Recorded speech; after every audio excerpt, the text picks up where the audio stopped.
from India over the years. God gave us a vision to go and build 2 sanctuary buildings in every state in India. And as of this date, God has enabled us.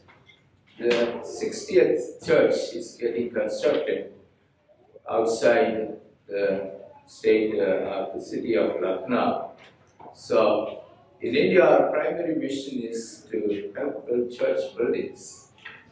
And also, God enabled us, gave us vision to build churches in Nepal, and also a small little church in Multan district in Pakistan.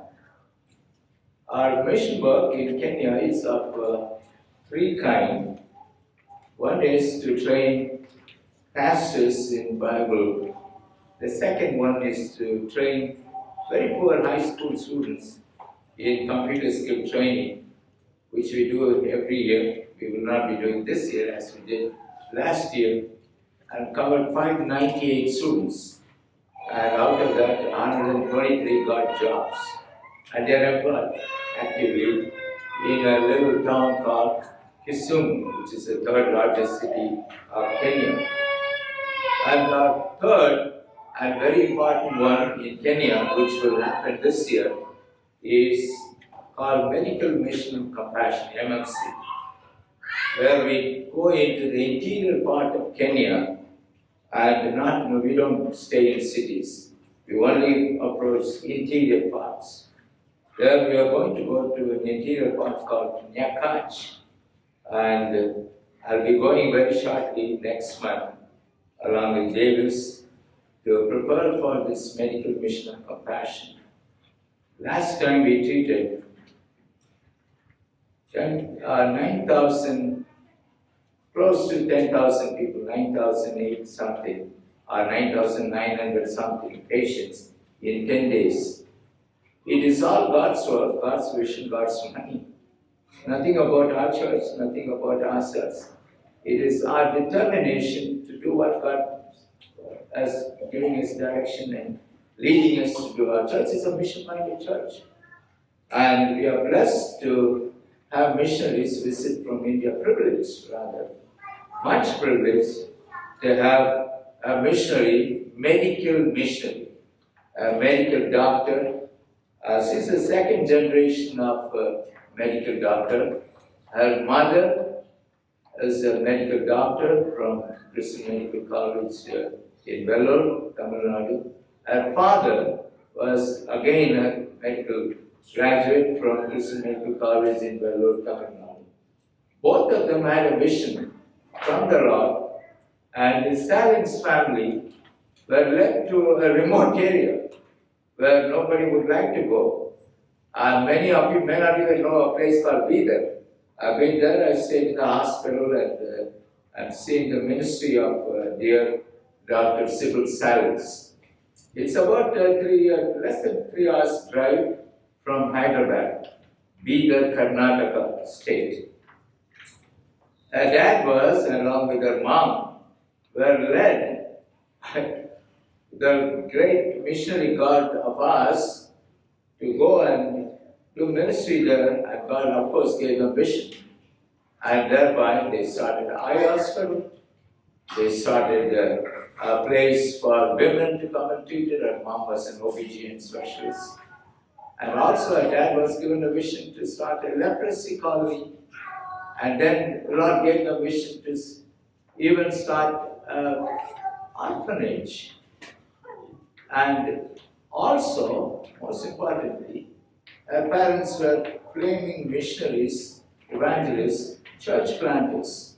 So they went about ministering to people, bring them to the love of Christ. So her parents never decided to come to America and seek fortune. And her younger sister is a medical doctor also.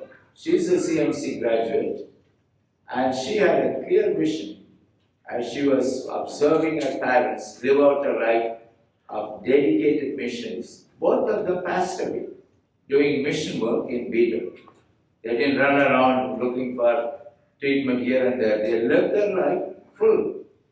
and they laid down their life for Christ, gave themselves to those people. And then both of them went to heaven from Eden. And she took care of them and started ministry with them and devoted them. She's an eye surgeon. Formerly, when I was talking with her, at a peak time, remember this is America, but this is India. Hands down, India is very way up. Will beat America. You know, American eye surgeon, I'm not putting down, they're great. They cannot do anywhere near what she had done. The Lord enabled her to do at a peak performance of 50 cataract surgeries a day. I've been to all those operation that they took me in. Now she has a couple of missionaries who are coming and doing. So she's reduced herself to 20 cataract surgeries a day. Imagine. You know, that's why I said we'll beat them any day. In a year 5, 2 or 3, then they'll say, oh, I'm going on. You know, it's enough.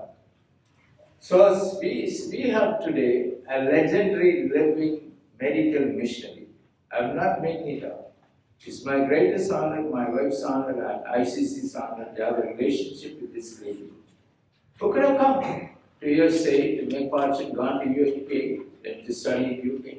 She could have stayed easily. Brilliant. You know, all her friends, she says all of them landed in this country. But not she. You know, she saw her parents live out their missionary life. You know, you read about mission, those who know today is irrelevant. You are going to look at this lady and here. So I want our children to be very careful, especially all our children. Be carefully listen to her. Youth, listen to. Remember, when God gives opportunity, He will ask you also an accountability as to what you did. You know, so here is our dear Dr. Sybil Salins, who had come with us also to help out with eye testing and other such things. Way back several years ago to Bondo, Kenya, interior, with a technician, a wonderful fellow. And she even is ready to come, even this year. She has gone on the ships, Mercy ships, on the west coast of Africa, dealing with living on the ship and conducting eye surgery. Never cared about her life, absolutely simple enough. You wouldn't even know that she is a doctor and that she is a specialist, a surgeon. And our church is very blessed to support in very tiny way. We don't do, hardly we do. But the Lord enabled us to build a couple of sanctuaries. How many, Dr. Salins? 4 sanctuaries, just because she's not only a surgeon, she's also a flaming evangelist.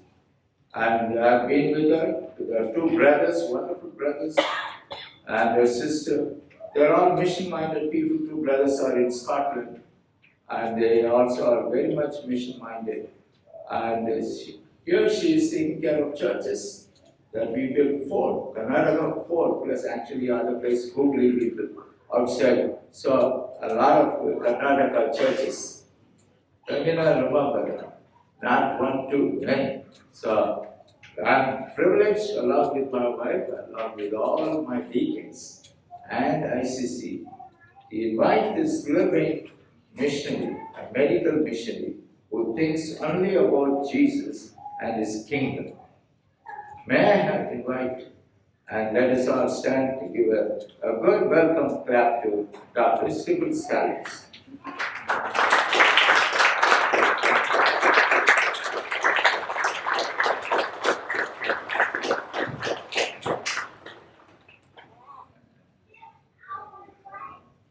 Sit down. Thank you so much, Pastor. At the onset, I would like to thank Pastor and Vinci Akka for hosting me again. I was very afraid to ask whether to come again. And this is my third time I'm coming. And after 4 years. So in 2020, I was planning to come with my children, and that didn't work out because of COVID, and we had to cancel our trip. And the agent said you cannot We cannot give you a refund, but we can give you a ticket. So that's why I'm here this time. And I'm so happy to see this new sanctuary. I'm so happy to see the progress of ICC in so many different ways in Kenya, in here, in the US, and see the family grow. God bless you all for your generosity, for your faithful giving, for giving your time to glorify God. Before I start, I'd like to pray. Our living and loving Heavenly Father, thank you, Lord, for this time that you've given in my life to glorify your name, Lord. Whatever has been done in Bidar is all to your glory. And thank you, Jesus, that you made it possible for me to come here. And thank you for Pastor and his wife and his whole church for hosting me and accepting my will to come and participate and inviting me to say a few words about the work in Bidar. You lead me, you guide me. In Jesus' name I pray. Amen. Before I go to the presentation, I would like to divide my talk today. I have half an hour. Okay. First, half an hour is too long. No. Okay. First, first, I'll talk about my testimony and how God has led me, and then the work during the COVID, what happened in Bidar, and finally, I'll just show you the presentation. If you can have the first slide. No, I can do it myself, yeah? So, I was born to late Dr. and Dr. Mrs. A.C. Salins. My daddy was called Christy and my mommy was called Susie. And they were a team. They wanted to go to Nepal as missionary doctors to do leprosy work, but God brought them to Bidar because my dad belongs to Karnataka and he didn't know Bidar existed in the map of Karnataka. It's the northernmost tip of South India, and we are very close to Mumbai and Hyderabad on either side. So they came here and they worked in the Methodist Mission Hospital in 1966, and then in 1968 they left the mission and started their own organization. First as a private practice, and later as in the 70s. There was a severe drought in that area. Animals were dying, people were dying, there was no food to eat, no water to drink. So they, from being medical doctors, they went on to become medical missionaries. They went into the community, a block was given to them of 20 villages, and not only those 20 villages, all over the Bidar district. Today, Bidar district has about 2 million people and around 600 villages. And we cover all these 2 million people.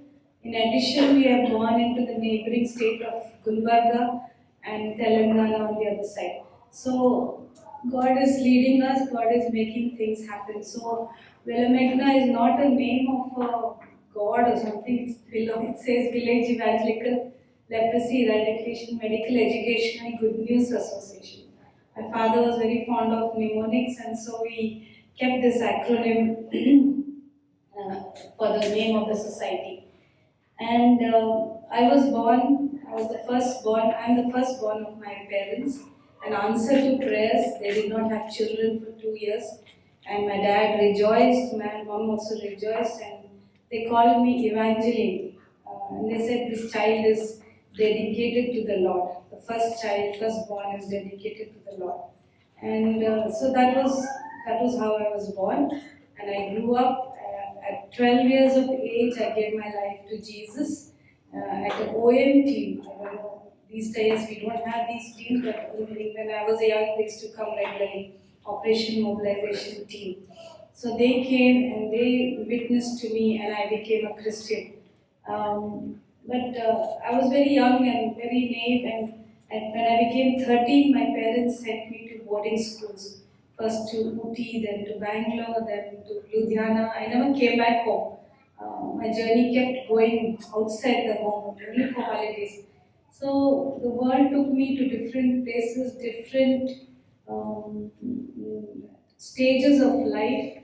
My mother used to tell me when I was 2 years old, I put both my hands in a hot soup and I burnt both my hands. And my mother used to say all blisters came on my hands. And she prayed. Those days they had only potassium permanganate in a basin, the pink color liquid. I used to play like as if it's a game, and that's how my hands healed. And so my father was busy taking care of others, the leprosy, the downtrodden, the widows and the orphans and the poor people and blind people and all kinds of people. He was too busy doing things outside. But my mother focused on her 4 children. There were 4 of us. And her main aim was these children should be brought up in the knowledge and faith of God, fear of the knowledge, fear and knowledge of God.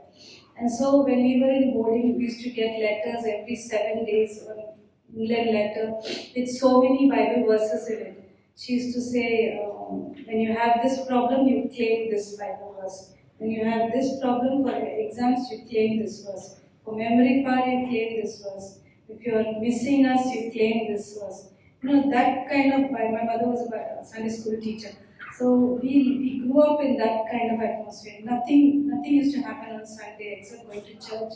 And if we didn't go to church, my father would take the Bible and hit us. You have to go to church. There's nothing else you can do on a Sunday. No movies, no picnic, nothing. So anyway, when we went to hostels, that were good hostels, good colleges, all rich children were there, and we also got carried away by them. And so life went on. And just before I got into medical school, I wanted to become an IAS officer. That's like an administrative. Here, what do you call it in US? Administrative officer. So I said, no, I don't want to do medicine. You are asking me to do medicine, but I don't want to do medicine. And so 6 months I went into bachelor's degree, and then found out that, oh no, I'm failing in bachelor because you have to write long essays, very good English. While in science I was getting 100 out of 100, and here I'm a misfit here. So I went back, prepared again. One couple came from Australia, both of them were blind. And my dad was just starting his eye work in that area. And so that couple said, next time we come to India, we will come and see you as a ophthalmologist, and we'll come to see your work. That was a kind of a prophecy that couple gave, blessed me, and then I got into medical school in a miraculous way, and later on became an eye doctor. But life was not easy. This is my 20th year as a medical missionary doctor. In 2002, I lost my father. In 2003, I lost my mother. And so my life's journey began. From the last 20 years of God being faithful to me, not leaving me alone, not letting me down, I shall always say, unto thee, O Lord, do I lift up my hands. Oh my God, I trust in thee. Let me not be ashamed. Let me not be ashamed. Let not mine enemies triumph over me. I used to pray. I didn't know A or B or C or any kind of administration. I used to say, let me not beg anybody for money. Let me be a giver. Let me be a person giving. So by God's grace, today we are a giving hospital. Any program in Bidar, whether it's Gideon's or whether it's anything, they'll always come. Our Dr. Sybil will give. There's a church being constructed there in the English Methodist church. The highest giver they will come. Sybil, this is not done, please give some more money. So I'm just saying that God has made me a blessing. When you give yourself to God, God uses you as an instrument, and He multiplies. He doesn't just make one seed become another seed. And I believe my parents had to die. It was like the seed which is buried in the soil. It has to die, and then it will bear much fruit. So that is the testimony of my life, and that is completely trusting God for everything, completely leaning on Jesus for everything, whether it's my children or whether it's my work or whether it's some government official. problem. In 2018, we became NABH accredited hospital. That's like a high level of quality we provide to our patients. So we got that stamp for our hospital, which is a big achievement. We were the first ones to get in Bidar. So no hospital has that, and it was a big achievement for the team. I have a very young team, about 80 staff and 40 children, and that happened in 2018. 2018 also meant we had the 50th anniversary of our organization. We had a massive celebration and so many things, new things happened. My brothers and sisters are on the board, and so they help me from outside. Every 6 months we have meetings, every monthly. Now everything is online, so a lot of meetings happen online on weekly basis, monthly basis. So there's constant guidance from the board, and we have a very active and young board. So thank God for that. And in 2014 to 16, Pastor helped us to build those churches. If I can continue, the churches is another testimony. We had built the basement and we waited. Some churches waited 5 years, some churches waited 3 years, 2 years to get the building. And suddenly, out of the blue, Susie Auntie, one of my friends here in the US, she introduced me to Pastor Joe. And Pastor Joe immediately, really, you come here, we will help you with your churches. And that's how the first church was built. Then the next 3 churches were built in 2016. So God's timing is perfect. Whatever happens, happens in His time. 2020, we were hit by the COVID. I'm sure you people also went through a bad time. We were in a contaminant area. So all the roads approaching the hospital were blocked. And on one side of my hospital is a graveyard. We would see people coming and dumping so many mass burials, and the people coming in their PPE kits and burying, no family, no relative. So we were really scared, we were terrified by the disease, but we did not close our hospital. We kept it open as well. Because patients used to beg the police who's guarding there, please allow us to go to the hospital, we need to go, but they wouldn't allow. Then we got some 5 passes. With the passes, we started going out and bringing things. And we opened a clinic outside so that patients could approach us. It was really bad times. We thought, oh no, we have to close the hospital now. We cannot run like this. We gave our staff, our leprosy village, we sent the children home. We gave them food packets. We gave them their salaries. We did not stop. And God gave me a verse which is very familiar with all of us. The eternal God is your dwelling place, and underneath are the everlasting arms, Deuteronomy 33:27. So don't worry, nothing will happen to you, you will be protected. Because when you are an eye doctor, you go very close to the patients. And most people, even in Wuhan, the first people to die were ophthalmologists because they went very close to the patients, and dentists.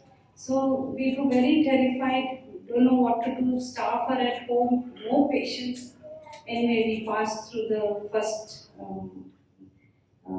first wave. Then we brought the children home because the schools were closed for 1 whole year. So we brought the children back and we said if they stay there, they will become jungly again. Because the background from where I get my children, they're all beggars, or they're all down, they're all outcasts from the society. So they don't have a ideal life, ideal home to stay. So we brought them back. We started with tuitions at home itself, called 2 tuition teachers, and went through the 2020. 2021 it was even worse. We were just doing well. I remember February was the best month. February was the best month, and we gave our staff, because we had achieved a huge target, we gave our staff a extra bonus, extra salary in March, saying, see, you have done so well. If you continue like this, our hospital will be self-sufficient. We don't need to depend on anybody. And then March, this COVID came, and again we had to close for 2 months. But God is merciful. Nobody got COVID. like some of us got very mild disease, but nothing, I never tested positive so far. I must have got better also, but I never tested positive. God kept me healthy so that I could take care of the staff's morale. Everybody has to be kept motivated, otherwise everybody goes into a depression. So that's how God took us, and now we are in 2022.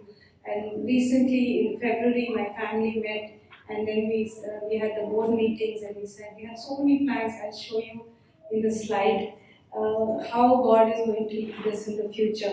This year's promise God has given me again. If somebody can read, it's Zechariah 9:12. Zechariah 9:12, and somebody can read Joel 2:24 and 25. Zechariah 9:12. Yeah. Return to the stronghold, you prisoners of hope. Even today I declare that I will restore double to you. I will restore double to you. Some translation says, I will repay double to you. I will give you back what you have lost twice. So the 2-3 years of famine, or 2-3 years of troubled times because of COVID, the financial loss, whatever we faced because of the 3 years now, even 21 was recovery time. We didn't recover completely. It's 22 that we started recovering from the loss due to COVID. And Joel 22, 24 and 25. The threshing floor shall be full of wheat, and the vats shall overflow with new wine and oil. So I will restore to you the years that the swarming locust has eaten, the crawling locust, the consuming locust, and the chewing locust. My great army which I sent among you. Yeah, again here the Lord says, I will renew, I will restore to you the locusts, what loss you have had due to the damage by the locusts. In that, if you read the story in Joel, they had a famine and God caused so many bad things to happen to the Israelites, and then He had mercy on them and said, I will restore to you your brims will be overflowing, oil and food, and in every way God is going to give you double portion of blessing. In every way He is going to make things, whatever you touch, a blessing. Recently somebody was saying that your parents should have been alive to see all the things that are happening now. So I said no. When they died, they both died in my arms, and they gave me a double portion of blessing. My parents, both my dad also blessed me before he died, and my mother also blessed me before she died. And so I say that double portion of blessing in the right time is going to happen. We are going to continue to be a blessing to many, and the organization will continue to grow. Right now I'm 55 years old, and I have put this next 5 years to build the next leader.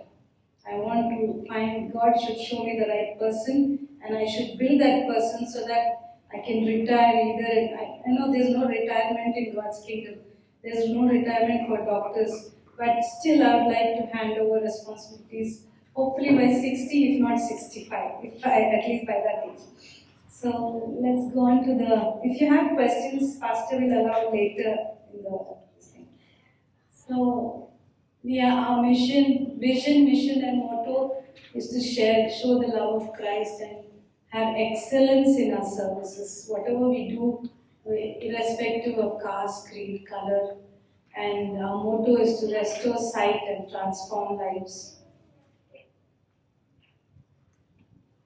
These are the activities. We have a 50-bedded eye hospital.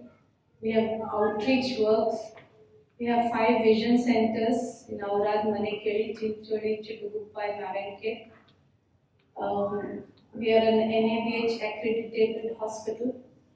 We have a leprosy village and a farm in Varidabad. The food from the farm is given to the leprosy village. We have a children's home. The children's home is also a testimony on its own. I started the children's home in 2008 with 8 children, all from the leprosy village, and today we have 41 children. I can expand if I want, but I don't want to do that because I want to focus on these children, and I want these children to become the future of Belmegna. The futures, the next generation that I'm preparing are these children. Right now, the senior children, two of them are doing BSc nursing, one is doing BSc optometry, two are doing lab technician course, one is doing OT technician course, and some are already joined the hospital working as optometrists and ophthalmic assistants in the hospital and nurses. We have community development, that is the 5 churches, one in the village, Leprosy village, and 4 others, 2 in Chincholi, that is Gulbarga district, and 2 in Bidar district. And we have a BSc optometry college, like you have the School of Optometry here. So we are training students not only to work in the hospital but also to get absorbed in any other, whether it's government or non-government. This is how the money is split. Most of our, as you know, that we are having an FCRA renewal process going on. They came to our hospital. Different people came. It was different levels of investigation. The IB, Intelligence Bureau, the Ministry of Health, the CBI. So many different people came. And when they came to see us, we realized they are all known to us. I mean, the local police and different organizations. One person came saying, "You people are converting people. That's what we got a message. That's why we have come to check you." And at that time, the prayer was going on. The pastor was praying in the next veranda, just outside the office. And there was a lady, Lingaites. I don't know if you know them. They wear the Shiva's linga on their neck, and they have these 3 lines on their forehead. They're called Lingaites. The Lingayat lady said, "Are they converting you?" They asked him. They asked that lady, and the lady said, "No, they are praying to God. I'm also sitting here and praying. So what if they're praying to Jesus? I'm also getting prayer for myself through Jesus." That's the answer she gave. So they were shocked, like, this is what is happening. Really, till we got this inquiry, every week we used to give like 100 Bibles, the Gideon Bibles in different languages: Kannada, Telugu, Marathi, Hindi, Urdu. All different Bibles are accepted. So many people come to know about Jesus. The pastor takes down their numbers, and he will call them later to attach them to one of the churches that we have built. So that's how the ministry has been going on. So people say dawa bhi hai, dua bhi hai, dawat bhi hai. Means there's food, there's prayer, and there is medicine also. All 3 holistic ministry. So the money that we receive, it's only 20% is from FCRA, that is the foreign contribution. 80% we manage with our own incomes from the eye hospital. Thank God for that, because we are reaching a stage where we don't need to depend on foreign money, but God is going to provide in His own way, no matter what. This is the old hospital in the old city. On one side we have the graveyard, another side is the masjid, and we are in the heart of a Muslim community. And so in all this, God is like, we are like a lighthouse there in that area. Some of the activities of the old in the hospital. We have the latest diagnostics, whatever you have here in the US, the same thing we use there also for diagnostics, whether it is glaucoma or cataract or any other disease, retinal disease. We have retinal lasers also. So in every way we are up to date with the technology. This is my operating room. We have a modular operating room with laminar airflow and the latest equipment, again from the US and Germany. This is the leprosy village. Most of the leprosy people are dead now. It's their children and grandchildren. And my endeavor is to make them not be called a leper, not have the stigma of leprosy, and go back into normal society and live a normal life. This video can be played.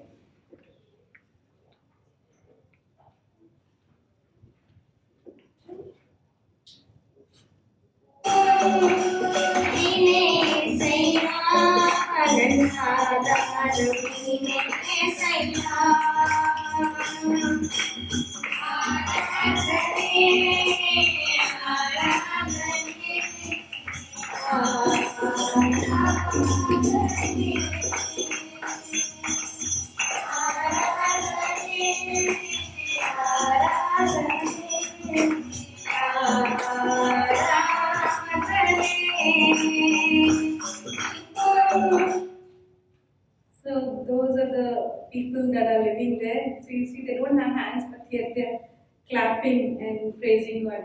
And the children are the grandchildren of those leprosy affected. These are some of the leprosy patients who I took to the hospital. They had to be lifted because some of them are very old and cannot be not mobile. So and had cataract surgeries done on them. Many eye screening camps we do. The post-ops. Again, we are able to reach out to, if you use a pointer, no?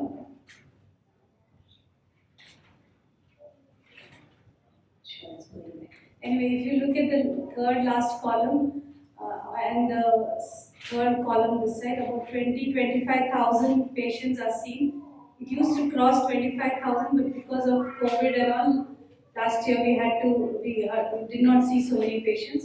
But yet we were able to reach out to more than 3,500 patients through our surgeries.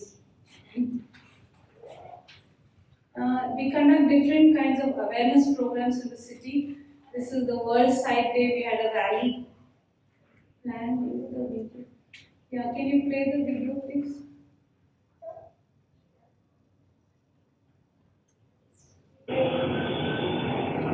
ವಿಶ್ವ ದೃಷ್ಟಿ ದಿನದ ನಿಮಿತ್ತವಾಗಿ ತಮ್ಮೆಲ್ಲರಿಗೂ ಹಾರ್ದಿಕ ಶುಭಾಶಯ ಕೋರ್ತಾ ನಮಗೆ ಮನುಷ್ಯನಿಗೆ ದೃಷ್ಟಿ ಬಹಳ ಮುಖ್ಯ.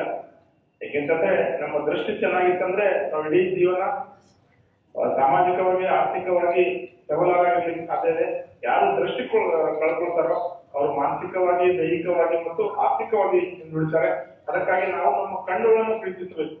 ನಮ್ಮ ದೃಷ್ಟಿಯನ್ನ ನಾವು ಜೀವನ ಪರ್ಯಂತ ಇರುವವರೆಗೆ ನಮ್ಮ ದೃಷ್ಟಿಯನ್ನು ಇಟ್ಕೊಳ್ಳಿಕ್ಕೆ ನಾವು ಕಣ್ಣಿನ ಆರೋಗ್ಯದ ಬಗ್ಗೆ ಹೆಚ್ಚಿನ ಒಂದು ಕಾಳಜಿಯನ್ನು ವಹಿಸಬೇಕು ಅನ್ನುವಂತ ಒಂದು ಸಂದೇಶವನ್ನ ಹೇಳಲಿಕ್ಕೆ ಇಷ್ಟಪಡ್ತೀನಿ.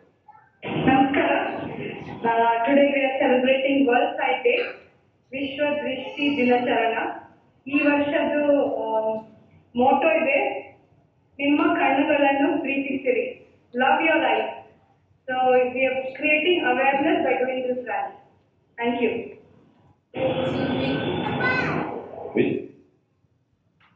We had a big rally, so we do that. The basic message I want to get across is the local community, they love us.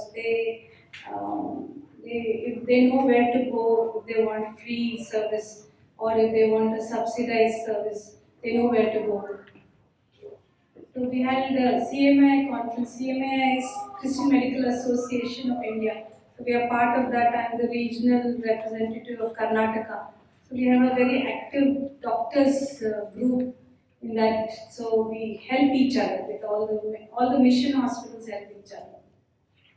This is the new children's home we started. I told you we had 40 children and we wanted to have a new facility. So we have a farm in a place called Baridabad, about 20 kilometers from Bidar. And so we built a beautiful facility there. You can start, play the music. Video, please.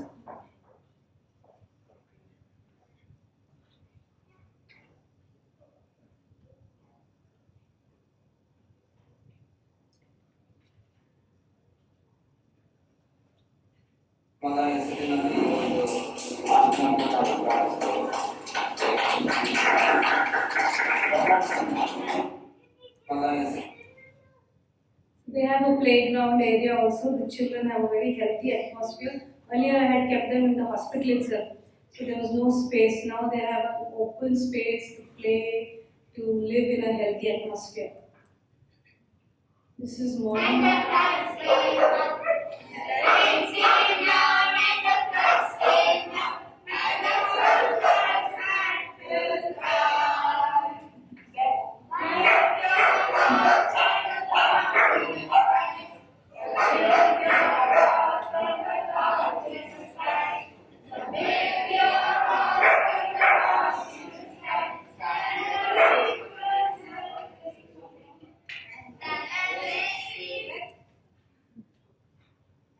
we have a vehicle to transport these children up and down daily because they have to come to the hospital and have their breakfast and go to school. They come back from school, they have their tuitions. Then after tuitions, they go back to the children's home for dinner. So whole day they're out only for sleeping. They come back to the hostel. Two of the children, I've trained them as beauticians with Lakme Academy in Hyderabad, and we opened a beauty parlor for them. When you come there, maybe you can have some beauty treatment. This is some of the children who passed their 10th standard. We gifted them school, college bags. These are picnics with the children. Yeah. One of the girls had a leprosy training in Karigiri. These are some of the new children in the hostel. I take children not based on whether they are orphans or not orphans. I have to have compassion in my heart, in my stomach, I say. When somebody comes with a story saying, I lost my father, I lost my, I have 6 Lambadi children. Lambadi children is a tribal community. They're like gypsies, you must have seen them. And one mother with 3 children, beautiful mother and beautiful children. Their father died because of some liver disease, very, very tiny children. So immediately my heart melted and I said, no, you become the ayah of the hostel and I'll take care of your children. So they came. And from that village itself, another lady hearing this story came. I said, no, I'm not taking you, I'm not taking you. And she said, please hear my story, please. And she said, my husband died of electrocution. Such a sad story. Young mother with small children, no source of income. Father dying means no source of income in India. So that's how my heart melts and I take them. I have 2 children from one of our churches called Marur, and there the father died of. The mother committed suicide by burning herself with kerosene. Then a few days later, the drunken father went and killed himself in front of a train. So I took 2 children to my hostel. I said they should not have the trauma. They've already been through so much of trauma. They should get out of it. So they have a very happy, like the girl Muskan in that picture. She says, "I want to become a doctor. Nothing less. I want to be a doctor." So we are there to give them their dream, to fulfill their dreams, and make sure that they stand on their feet and they become a blessing to others.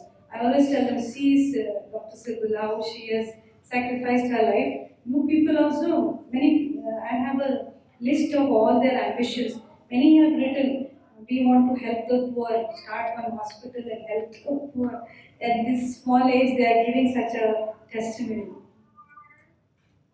The vision centers, 5 vision centers, 2 are in, one is in Gulbarga, 3 are in Bidar, and 1 is in Telangana, RNK. College of Optometry. We've had 5 batches of students studying optometry, and they are doing well. It's running on its own. The different trainings in the hospital. Yeah. In 2020, many of the pastors didn't go to their churches saying, oh, COVID is there, we'll all get COVID, we don't want to fall sick. Kept forcing them, still they didn't go. So 21, I decided every month I'll go to one church to just revive. And that has helped a lot because when they know I'm coming, then big group will gather and the church is again coming up in these remote, very remote villages. Pastor has come to one of the remote villages.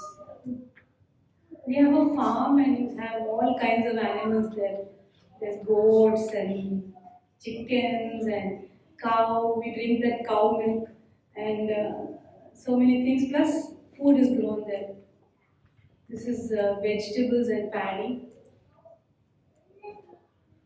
and tomatoes and the calf there.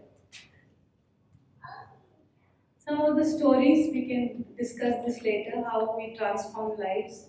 I operate on many children, free of cost. This is supported by an organization called Operation Blessing India, the same CBN network which is here. And many children's eyesight is restored. and yeah, and they get a teddy bear from Susie Auntie. Susie Auntie gives me teddy bears because in India we don't have this concept of soft toys. So when I give them a soft toy, they get so excited, and yeah, many smiling children. This video, it'll play it.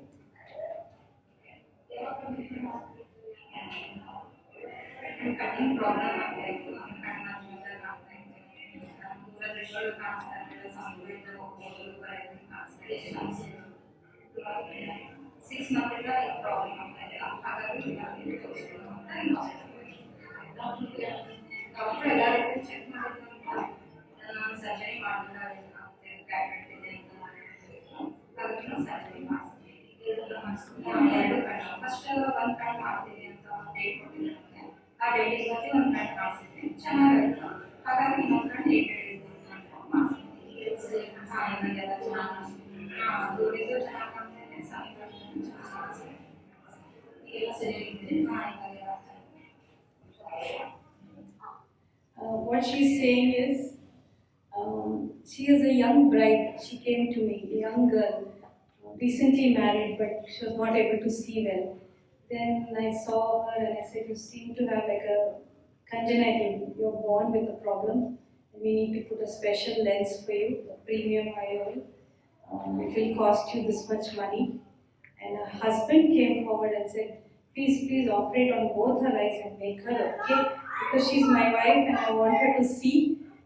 So we operated on one eye and the next week we've operated on the other eye. So what I'm trying to say is you have all spectrum of people. You have the poorest of the poor and you have the people who can afford to pay a premium IOL and get the correct correction. So she doesn't need reading glasses, she doesn't need any other correction. End of the day, I'm happy, patient is happy, husband is happy, everybody is happy. So that's what bringing smiles on people's faces.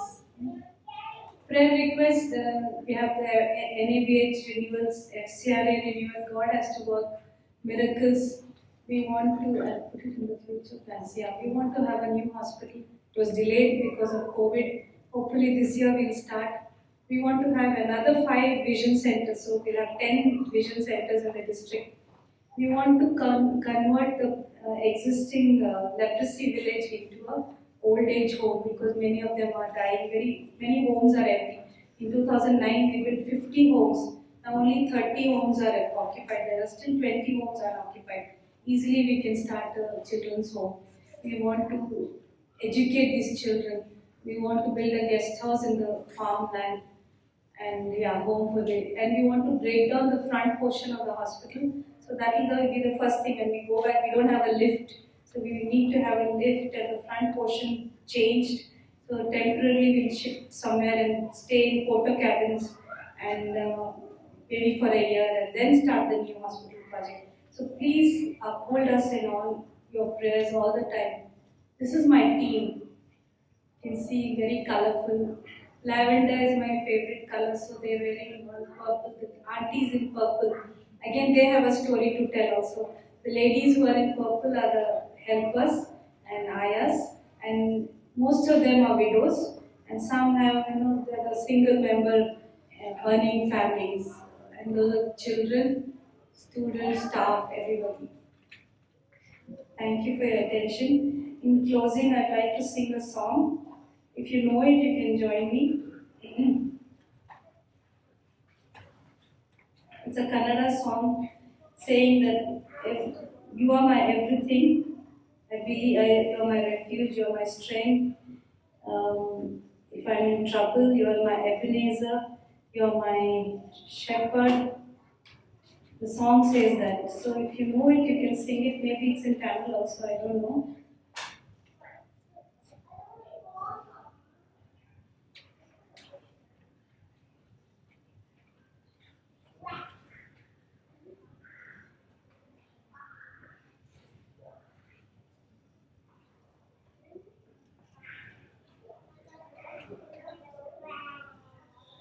ಆಶ್ರಯವು ನೀನೇ యేసయ్య ನನ್ನ ಆಧಾರವು ನೀನೇ యేసయ్య ಆಶ್ರಯವು ನೀನೇ యేసయ్య ನನ್ನ ಆಧಾರವು ನೀನೇ యేಸయ్ಯ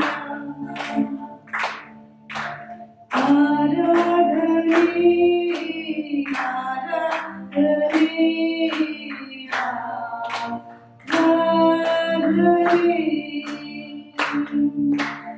ಆರಾಧನೆ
Amen.